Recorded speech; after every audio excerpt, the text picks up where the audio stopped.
네, 기도하겠습니다. 죄와 사망의 권세 아래 있던 포로된 자들을 자유케 하신 전능하신 하나님 아버지, 우리의 죄를 사하시고 우리의 모든 허물을 덮어주신 주님께 영광을 올려드립니다.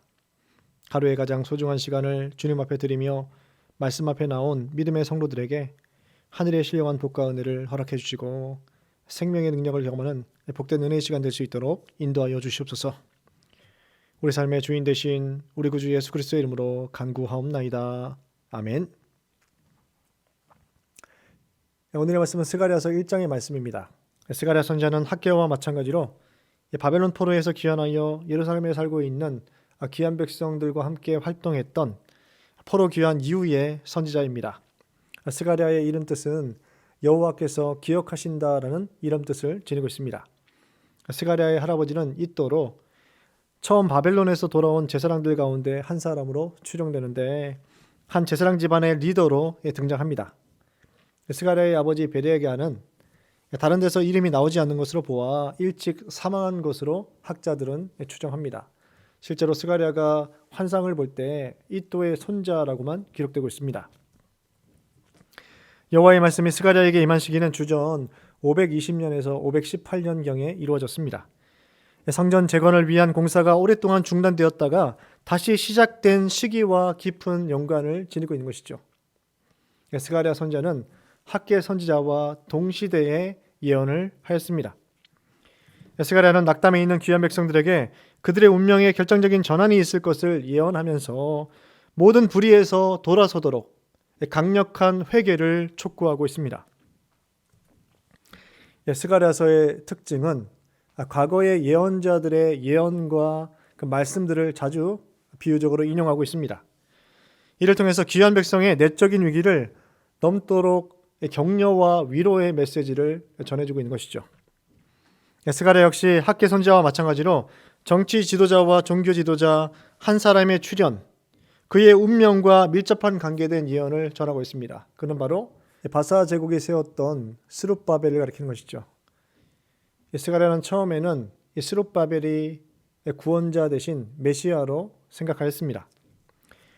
하지만 스룹바벨이 역사의 무대에서 물러간 후에는 자신의 환상과 예언이 가까운 미래에 현실로 나타날 것이다라고 스룹바벨을 상징적인 인물로 보았던 것이죠. 오늘은 스가랴서 1장의 말씀을 중심으로 하나님의 말씀을 받겠습니다.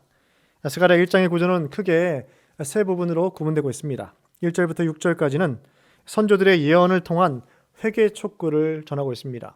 7절부터 17절까지는 첫 번째 환상인 붉은 말을 탄 사람에 대해서 이 환상에 대한 내용들이 증거되어지고 있습니다. 18절부터 21절까지는 두 번째 환상인 뿔넷과 4명의 대장장이 환상이 기록되고 있습니다. 스가랴서 1장 1절의 말씀입니다.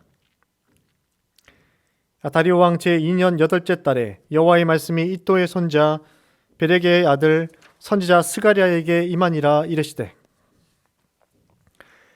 다리오 왕 제2년 8월은 주전 520년 10월 중순에서 11월 중순을 가리킵니다. 스가랴는 예레미야 선지자와 말라기 선지자의 예언의 메시지와 동일한 내용을 전하고 있습니다. 선민 백성들이 여호와 하나님께로 돌아오도록 강력한 촉구의 말씀을 전하고 있는 것이죠. 예루살렘에 거주하던 귀한 백성들은 포로 귀환 후에 18년 동안이나 외부의 저항으로 인해서 하나님이 베푸신 자비와 은혜를 잊어버리게 되었습니다. 선조들이 저질렀던 잘못된 죄악을 다시 빠질 위기를 맞이하게 되었습니다. 옛부터 예언을 전하였던 선지자들은 지금 현재 생존하고 있지는 않지만 그들의 메시지는 이스라엘 역사 내내 바른 하나님의 메시지라는 것을 확증할 수 있었습니다. 그들이 경고한 예언들은 유다 사람들이 자기 조상들의 운명에서 보았듯이 언제나 타당했다라는 것이죠. 스가랴는 이들에게 고통으로 가득 찼던 과거를 회상시키면서 작금의 시대의 백성들을 향한 스가랴 선지자의 메시지가 동일하게 강력한 힘을 가지고 있다는 것을 전하고 있습니다. 첫 번째 환상은 붉은 말을 탄 사람과 말들에 대한 환상입니다. 7절부터 17절까지 기록되고 있습니다. 다리오 왕 제2년 11월 24일에 여호와의 메시지가 스가랴에게 임하고 있습니다. 주전 519년 2월경으로 볼 수 있는 것이죠. 바로 이 시기는 성전 재건에 초석을 놓은 지 2달이라는 시간이 지난 시점이었습니다. 스가랴는 하룻밤 동안의 여호와의 말씀과 관련된 8가지 환상을 잇따라 보게 됩니다.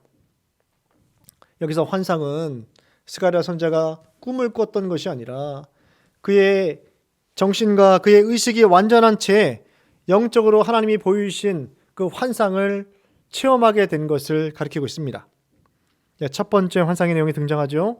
스가랴서 1장 8절의 말씀입니다. 내가 밤에 보니 한 사람이 붉은 말을 타고 골짜기 속 화석류나무 사이에 섰고 그 뒤에는 붉은 말과 자줏빛 말과 백마가 있기로. 선지자는 붉은 말을 탄 한 사람을 환상 중에 보고 있습니다. 범우주적인 관찰자인 것이죠. 그는 화석류 나무 사이에 서 있습니다. 열방 중에 이스라엘의 비천함을 뜻하는 것이 바로 화석류 나무인 것이죠. 그 뒤에 다른 색깔의 말들이 서 있습니다. 말을 탄 사람은 여호와께서 보내신 천사를 가리키는 것이죠. 이 말들은 온 땅을 둘러보고 왔습니다. 4마리의 말과 4명의 천사들로 살펴볼 수 있는 것이죠. 여기서 붉은 계열의 말들은 피 흘림을 상징하며 원수를 갚는 것을 가리킵니다. 흰색 말은 승리를 상징하는 것이죠. 세상을 둘러보고 온 천사는 온 땅이 평안하고 조용하다라고 여호와의 천사에게 내용을 보고합니다. 그러자 여호와의 천사는 이러한 보고를 받고 오히려 실망에 찬 어투로 말씀합니다. 여호와께서 언제까지 예루살렘과 유다 성읍들을 불쌍히 여기지 아니하시려 하나이까? 이를 노하신 지 70년이 되었나이다. 열방은 평안한데 주의 백성이 아직도 하나님께 용서받지 못하여 버림받고 있음을 천사는 안타까워합니다. 당시 포로 귀환 백성들은 열방이 큰 전쟁을 겪은 후에 가나안 땅에 새롭게 정착하게 될 것으로 여겼는데 온 세상의 평안함은 이스라엘 백성들에게 결코 좋은 소식이 아니었습니다. 이를 선민을 향한 하나님의 무관심으로 여기고 있었던 것이죠. 70년의 70은 상징적인 숫자이면서 주전 586년에 예루살렘이 파괴된 때부터 스가랴의 때까지 이르는 기간과 일치합니다. 스가랴서 1장 13절의 말씀입니다. 여호와께서 내게 말하는 천사에게 선한 말씀, 위로하는 말씀으로 대답하시더라. 하지만 천사의 기대와는 다르게 하나님은 이 백성을 향한 소망을 여전히 가지고 계셨습니다. 하나님께서는 더 이상 이 백성을 버리시지도 저주 아래 두시지도 않았다라고 그 사실을 밝히고 계십니다. 17절 말씀 중에 나의 성읍들이 넘치도록 다시 풍부할 것이라 여호와가 다시 시온을 위로하며 다시 예루살렘을 택하리라 라고 말씀하고 계십니다. 하나님은 당신의 열심으로 열방에 대한 분노를 행하시고 예루살렘을 회복시키셔서 성전을 재건하시며 파괴된 도시를 회복하시어 도시가 발전하도록 만드신 다음에 시온과 예루살렘에 대한 참된 위로를 허락하실 것이다라고 약속의 말씀을 또다시 주고 계십니다. 18절부터 21절까지는 두 번째 환상이 기록되고 있습니다. 바로 네 뿔과 4명의 대장장이에 대한 환상입니다. 그래서 뿔은 힘과 세력을 가리키는 것이죠. 이스라엘과 예루살렘을 흩트린 나라들을 상징합니다. 과거의 이 넷뿔, 네 나라는 사마리아와 에돔과 블레셋과 두로로 여겼습니다. 또 다른 해석으로 바벨론과 페르시아, 그리스와 로마 네 제국을 가리키기도 합니다. 묵시 문학에서 넷이라는 숫자는 우주성을 가리킵니다. 포괄성의 의미를 지니고 있는 것이죠. 4명의 대장장이는 앞의 세력들을 넘어뜨리는 민족들로 상징됩니다. 이들은 넷뿔 이후에 등장하고 있습니다. 뿔이 아무리 강하고 단단하다 할지라도 대장장이의 손에 들려있는 망치를 감당할 수 없다라는 것이죠. 이스라엘을 괴롭게 했던 나라들이 하나님의 예비하신 그 주권과 섭리 가운데 반드시 심판을 당하게 될 것이다 라는 말씀을 여기서 주고 계십니다. 이제 말씀의 결론을 맺도록 하겠습니다. 포로 이전의 선지자들의 내용과 달리 포로 이후의 스가랴 선지자의 예언은 조건부의 용서가 아닙니다. 조건이 없는 선민의 회복이 이루어지게 될 것이다라고 말씀하고 있습니다. 어떠한 조건도 연결되지 않고 회복을 예고하고 계십니다. 하나님이 역사의 주관자이시기 때문에 모든 것을 판단하지 말고 오직 하나님만을 신뢰하도록 강조하고 있는 것이죠. 첫 번째 환상은 온 세상의 평안은 주님의 백성들과 천사에게 근심거리였습니다. 두 번째 환상에서 눈에 보이는 평안이 전부가 아니라 역사의 주관자 되신 하나님께서 이 모든 것을 다 알고 계시고 역사를 주관하고 계시다라는 사실을 드러내고 있습니다. 그러므로 믿음의 성도들이 어려움을 당할 때 좌절할 것이 아니라 하나님이 그들의 억울함과 원통함을 대신해서 반드시 원수를 갚아주실 뿐만 아니라 모든 인간의 역사와 운명을 주관하고 계시다라는 것을 분명하게 기억하며 믿으며 하나님 말씀에 순종해야 한다는 것을 오늘 말씀은 증거해주고 있습니다. 새로운 소망을 제시해주고 있는 것이죠.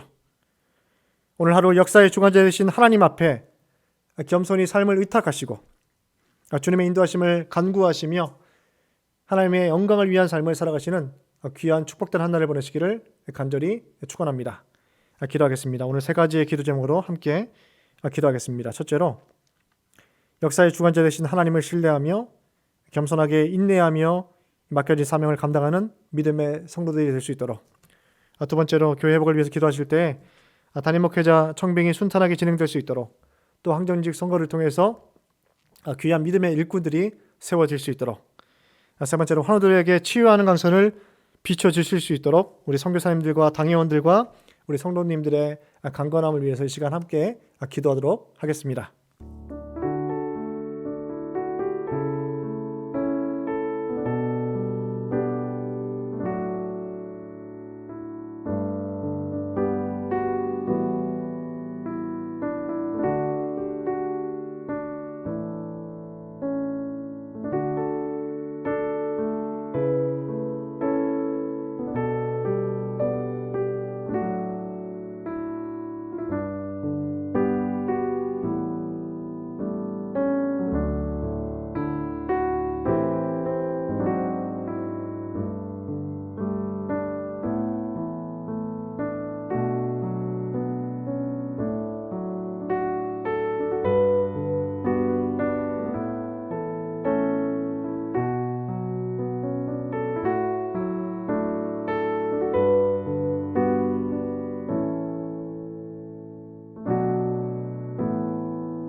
거룩하신 하나님 아버지, 주님의 크신 은혜와 사랑에 감사드립니다. 우리가 현재 고난과 역경의 상황을 그 과정을 간다 할지라도 역사의 주관자 되신 하나님 앞에 겸손하게 엎드리며 주님께 영광을 돌리며 또 하나님의 십과 법에 따라서 순종하며 삶을 살아가는 믿음의 성도가 될 수 있도록 인도하여 주시옵소서. 이 시간 교회 회복을 위해서 기도드립니다. 모든 송사에서 하나님께 영광을 올려드리며 귀한 승소의 결과를 거둘 수 있도록 인도하여 주시옵소서. 악한 권세들을 물리쳐 주시며 악인들의 계교를 물리쳐 주시옵소서. 담임 목회자 청빙이 순탄하게 진행되게 하셔서 또 항전직 선거를 통해서 믿음의 귀한 리더십과 일꾼들이 세워질 수 있도록 인도하여 주시옵소서. 환우들에게 치유하는 광선을 비춰주시고 그들의 삶을 만져주심을 통하여서 삶의 전인적인 회복이 이루어질 수 있도록 역사하여 주시옵소서.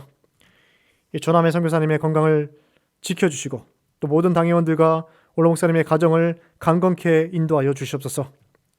입시와 진학과 취업과 결혼과 퇴의 문이 열려지기 위하여 기도하는 오랜 우리 자녀들의 간구에 응답하여 주시옵소서. 하나님께서 고난 중에 있는 영혼들을 친히 만나주시며 저들의 기도에 응답하여 주시옵소서. 우리의 구주가 되신 우리 구주 예수 그리스도의 이름으로 간구하옵나이다. 아멘. 하늘에 계신 우리 아버지, 아버지의 이름을 거룩하게 하시며 아버지의 나라가 오게 하시며 아버지의 뜻이 하늘에서와 같이 땅에서도 이루어지게 하소서. 오늘 우리에게 일용할 양식을 주시고 우리가 우리에게 잘못한 사람을 용서하여 준 것 같이 우리 죄를 용서하여 주시고 우리를 시험에 빠지지 않게 하시고 악에서 구하소서. 나라와 권능과 영광이 영원히 아버지의 것입니다. 아멘.